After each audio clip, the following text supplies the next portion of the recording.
SIDA, une pétition contre les discriminations. Les personnes séropositives sont victimes de discrimination au quotidien.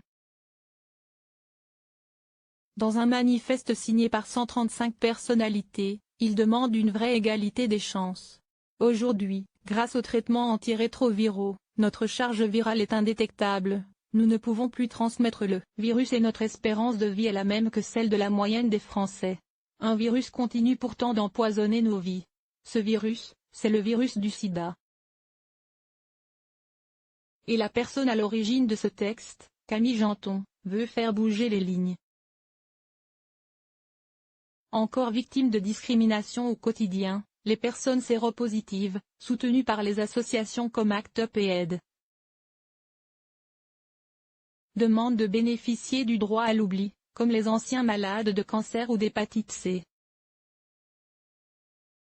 Il s'agit du droit de ne plus mentionner leur pathologie au bout d'un certain délai en cas de demande d'assurance emprunteur, dans le but d'éviter la surprime ou l'exclusion de garantie.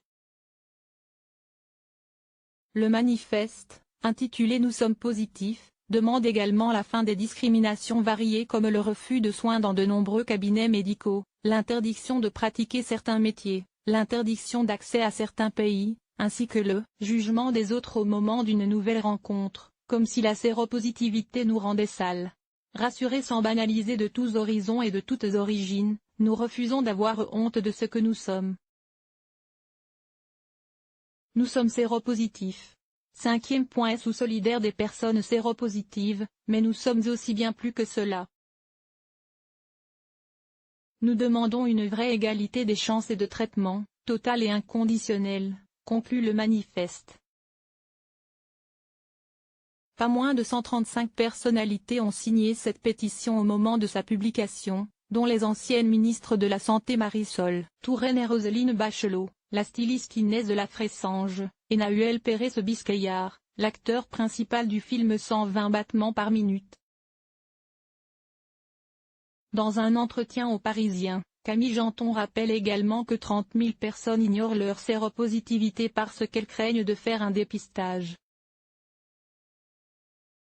Il faut les rassurer.